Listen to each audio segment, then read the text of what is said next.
Hi, this is Neal Morse from NMB, and you're listening to Lots of Music.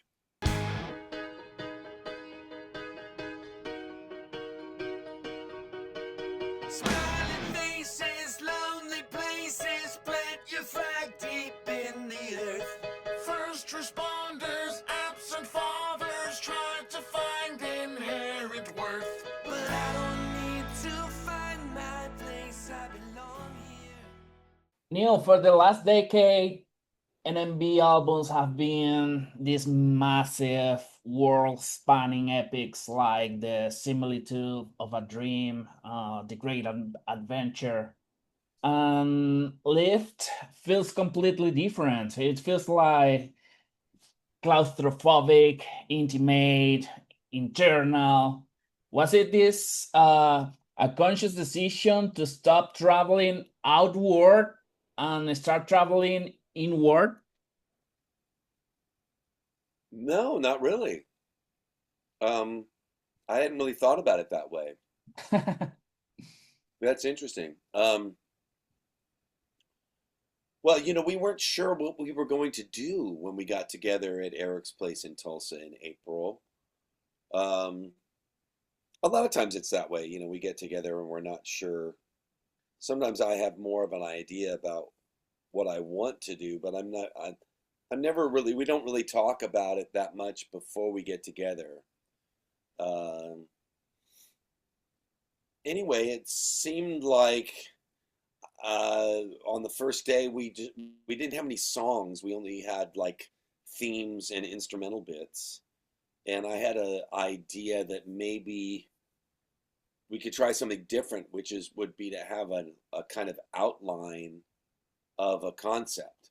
Mhm. Uh, Most of the concepts that I've worked on, a lot of times there was some kind of a story that you were already working from. Whether it was testimony or sola scriptura or a lot of these things already had a idea and a storyline that you could follow, like Pilgrim's Progress for Similitude of a Dream. But we didn't have anything like that, and I thought about, well, what about just making up some kind of an outline with a story arc? So that's what I did, and I presented to the band, I think on day two, like, well, I've got this idea for like a concept. What do you think about this? And they were all just kind of like, well, I don't know, maybe, might be cool. I don't know. I mean, that's kind of what I thought too, of course. But I thought, well, let's try it, And so we started working from that, and that was really what brought about the the music and the songs. And then it was like, okay, so if we're going from belonging in the beginning to a break in belonging, and then despair, we have these different spaces that the person in the piece is going through. And of course, I've been through those spaces. I still go through those spaces sometimes. We all are on this journey, and it's all very spiritual, I think. And anyway, so I started writing some songs from that, and in the mornings in the hotel, and then bringing them in that day. And then, I would just bring in these little sketches, and then the band would take them and make them these amazing pieces Mm. and put all of their touch. And then we also had a lot of instrumental things that we were working on. And there were things like, Bill had a piano piece that I sang over, and that became part of it. There was other stuff that was written in the room together. Um, so it didn't happen in just one way, but it was good for me to have, as a writer anyway, to have this template, this outline thing to work from, to know where to go next and what we were doing. Yeah, to me, Lift feels different. I've said this on a music forum I'm part of, and this one hits harder on a personal level. I think all the songs are incredible. um, as the themes of working through trauma, dealing with shame, all that. I mean, it's heavy stuff, but in a beautiful way. And I'm really, really grateful for the work you've done here. Yeah, great. Oh, I'm so happy. Yeah, and one thing I wanted to talk is about the psychology of shame, about my shame. I think it's the eighth track on the record. And it's a track that stood out to me immediately, I must say. In Christian rock, we often hear about redemption, but we rarely hear about the meta shame, you know, and being ashamed that you're still struggling.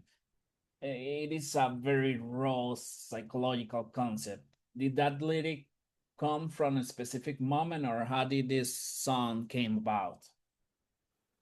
Well, I was getting some exercise down there in Tulsa, as I try to do, every other day or something. So I think I was on the elliptical and I was listening to a podcast, and it was a Wild at Heart podcast with John Eldridge, and he had guests on the show, and one of the guests was a female uh, who was a Christian therapist, and was talking about her own shame, and she said, I recently discovered that I still had some shame about things that had happened in my life years ago. And then she said something that really stayed with me. She said, and then I thought, after being a Christian and even being a Christian therapist and helping other people, I should not have that shame anymore. And so she said, so I began to have shame about my shame. Hmm. And then that just really stayed with me. I think maybe I wrote it down or something. And when I got back to the hotel, I just started singing it. And then I said fear about my fear. I just started to explore it, and I just had four lines and a few chords, and I brought it to the band, and the band turned it into what you hear on the record. That's nice. And let's talk about hurt people, because lyrically, hurt people deals with generational trauma and the cycle of pain and all that. But musically, how did the band approach that?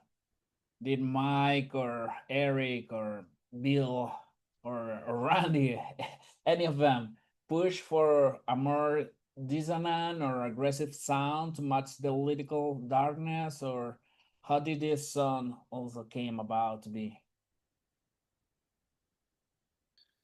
I believe that song was written in the room.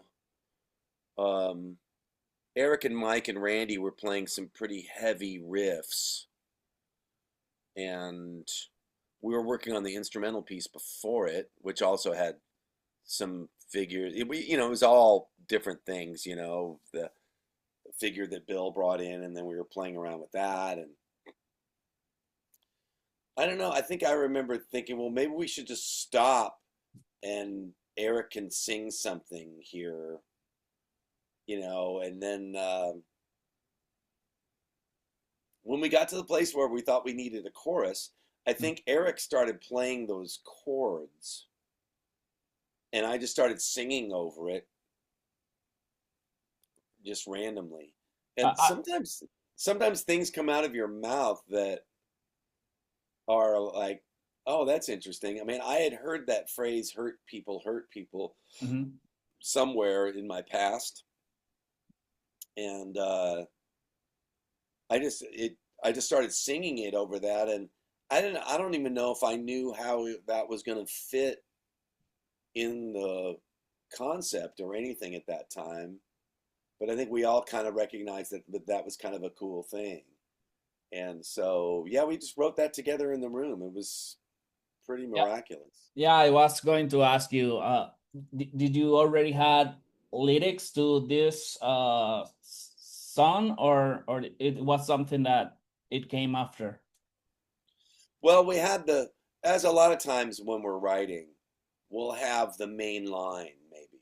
like shame about my shame, or hurt people, they hurt people, blah, blah, blah, blah, blah, blah, Mm-hmm. you know. Mm-hmm. And we didn't have any lyrics for the verse, but we had kind of a melody and mock lyrics. And I knew in my mind what, kind of what the lyrics were going to be. But no, we didn't. I wrote the lyrics later. Okay. We know NMB is a democracy now, right? And with a story this personal that deals with childhood wounds and family separation, was it harder to let the other guys touch the songwriting, or did they help shape the narrative? It all just kind of flowed, you know. We just worked on, I would get these kind of song ideas in the morning, and uh, I'd sketch them out, sometimes with lyrics too. Um, and I'd bring them in, and then we'd play around with it and figure out how it fit. A lot of things we work on together as in the on a concept album is the flow, the pacing and the flow, and how everything kind of fits together. And those guys are just so good at that. Mike particularly is so good at arranging and capturing a good flow on an album like that. And so yeah, we just worked on it together, and it just flowed right up until the very end of our time together. Nice. And we were able to accomplish this whole thing, really writing it in 7 days, and then doing drums for 2 days. So we had 9 days together, all Mm, together. mm. Neil, I'm a member of the online Dream Theater forum, and some of us have been joking about the album title meaning. Some said life in future times, others said live in future times, looking into, I don't know, something. And Randy George mentioned that in an interview that the meaning is intentionally vague and whatever the listener wants it to be. So, do you have a secret meaning for the album title, or it really is as Randy said? No, it's like Randy said. Yeah, I thought it'd be more interesting to let people make up their own, Mm-hmm. Yeah, and we rather than to say, oh, it's kind of just makes it kind of fun. So Randy's is life in fun times, and mine is light illuminating far-reaching transformation. nice, nice. Neil, we absolutely love the studio documentaries and commentary tracks that you guys are known for. And can we expect a full band commentary track or a deep dive documentary for Lift? Something similar than what you did for Similitude of a Dream, maybe on a Zoom call or a YouTube live or whatever. I know that we would love to hear your thoughts or the band thoughts on Lift. That's a great idea, man. Yeah, it's something That's a, similar that what you did with Similitude. yeah, that's a great idea. We'll have to figure out. The problem is getting us all together. We'd have to do it on Zoom or something. Oh yeah, Yeah. Yeah, but I mean, it's a really good idea. We'll talk about that. There's got to be a way. yeah, nice.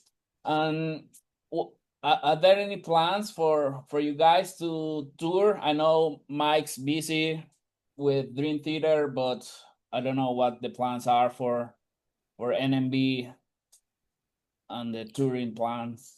Yeah, we don't have any plans right now. We're working on it. Um, and I'm sure we're going to do something. I just don't know what it is yet. And so, yeah, well, I'm sure we'll make an announcement as soon as we know.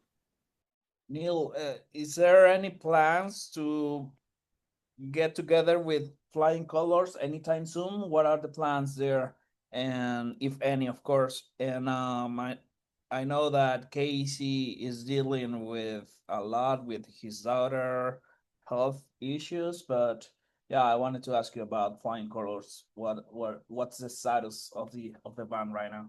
Yeah, no, we're on hold for now. Yeah, Casey's dealing with his daughter's illness, and yeah, we'll have to see down the road. We all love each other, and I hope to do something with them in the future. I love those guys. Well, that leads me to my next question, and it's almost in the same vein. I wanted to ask you about Transatlantic. What's the status of the band? Are there any plans to get together soon, or to I don't know. What can you tell me about Transatlantic? Yeah, that's also on hold, and we'll have to just wait and see. Okay, let's change subject a bit here, and let's go with a fun one to cleanse the plate here. If you have to make one pizza order to feed the NMB van, what are you ordering to make everyone happy, and what is your personal favorite? Oh, if I had to pick one album, No, one pizza. one pizza. Yeah. Oh, I like the Mike special. What's that? Oh man, what is it? You'll have to ask him. I forget. I always like it though. It's like I think it's two meats, like maybe sausage, pepperoni, onion, and black olive. Mm, It's yeah, always good. I would, yeah. if we get a bunch of different pizzas, I'll kind of take a bite of this one and that one, and I'll go, oh, I like this one the best, and Mike will say, oh yeah, that's the Mike special. Mm, nice. Neil, you play a lot of different keys, but which specific instrument, Hammond, grand piano, themes, etc., do you feel is your absolute home base where you express yourself best? Probably grand piano. That's where I like to be. Mm. If I can, if I had to pick any one instrument, it would be the grand piano. Okay, so not as a Neil Morse the musician, but as a music fan, what are some of your favorite albums from the last five years from any genre? What is Neil Morse listening to at the moment? Oh, well, I listen to a lot of older stuff. I listen to Miles Davis albums from the 50s and recordings of Chopin. And I listen to a lot of different things. From the last 5 years, uh, probably one of my favorites was John Mayer's The Meaning of Everything. I really like that. It's a great pop album. Um, I really enjoy a Spanish prog group called Cheetos Magazine. Okay. Yeah, yeah. The- uh, And I really enjoyed the latest Flower Kings record. I forget what it's called. Um, let's see. Let me look in my playlist. Here, let me look at my music. mhm. You got to open it up to remind yourself. Yeah, no problem. Take your Oh, time. I really liked Frost live in the Wires. Oh, that's yeah. That is a great one. Yeah. Yeah, that's great stuff. And let's see.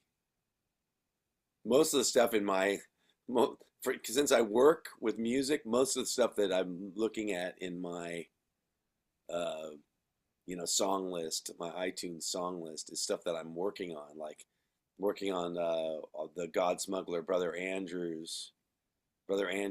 material, So a lot of the stuff is my own stuff that I'm working on. So yeah, I don't know. I find myself listening to a lot of light jazz and stuff when I'm traveling, things like that. Uh, Just easier listening sort of things. I'm sure I'm yeah, forgetting things. I'm yeah. sure I'm forgetting stuff that I should be saying, but Yeah, no problem. Neil, and you were working on opera, no, musical. What's the status of that? yeah, that's the Brother Andrew musical. Uh-huh. It's a piece for musical theater, and How is that going? it is going well. It's going to be it is opening at the George Theater in Houston, April 1st through April 26th. Um, Full cast, full orchestra. It's going to be amazing. Are you singing on that one, or are you No, just? no, it's got a full young cast. Jason Hart is Uh-huh. the musical director, and he's been a keyboard player for uh, Camel and Renaissance, and yeah, Jason Hart's an amazing musician, and he's the musical director on it, and it's going to be on the stage in Houston. Are there any plans to release a Blu-ray, a DVD, or something of the musical in the future? We're talking about that. There's a lot of rules with theaters and actors. Hmm. Like they have something called SAG, the Actors Union, Yeah. um, and they have a lot of rules about that. But I'm trying to see if we can do like a live stream or something that people can buy tickets to, so it can help offset the cost for the theater, and people from all over the world can experience it without having to go to Houston. So I'm working on that. We are I working on that. Yeah, I was thinking that maybe, I don't know, night one, Morse Fest, and you Oh have yeah, all wouldn't those that be guys there. amazing? That would Yeah, be amazing. Yeah. I'm talking about Morse Fest. What are the plans for that? Well, we're working on it. We're trying to schedule one for later this year, and I'm just still waiting on the the schedules, everybody's schedules to get worked out, and I'll let you know, man. We'll announce it soon. Neil, anything that you want to say to your fans that we haven't touched on this interview, or any message that you want to give about L.I.F.T? Oh, well, yeah, I hope that you love the new record. I hope that you all buy it and listen to it all the way through several times. And I hope that it's a great part of your life. We want music to become part of us, and I hope and pray that L.I.F.T will become that for you. Awesome. And any message that you want to give to your Venezuelan fans? I'm in Venezuela right now, by the way. Okay. Yeah. Well, we love you. Yeah, Venezuela. Come on. I hope things are good for you now. If they're not, I hope they get better. And I'm praying for you and your country. And may the Lord bless you. And I hope you enjoy this album. Amen. Well, Neil, thank you very much. It was a pleasure talking to you, and I hope to catch you on the road All any of right, these brother. days. Thank you, man. I'll talk to you soon. Thank you. No problem. Thank you. Bye-bye. Bye-bye. Crack the mirror, late for dinner, all the way down mental breakdown.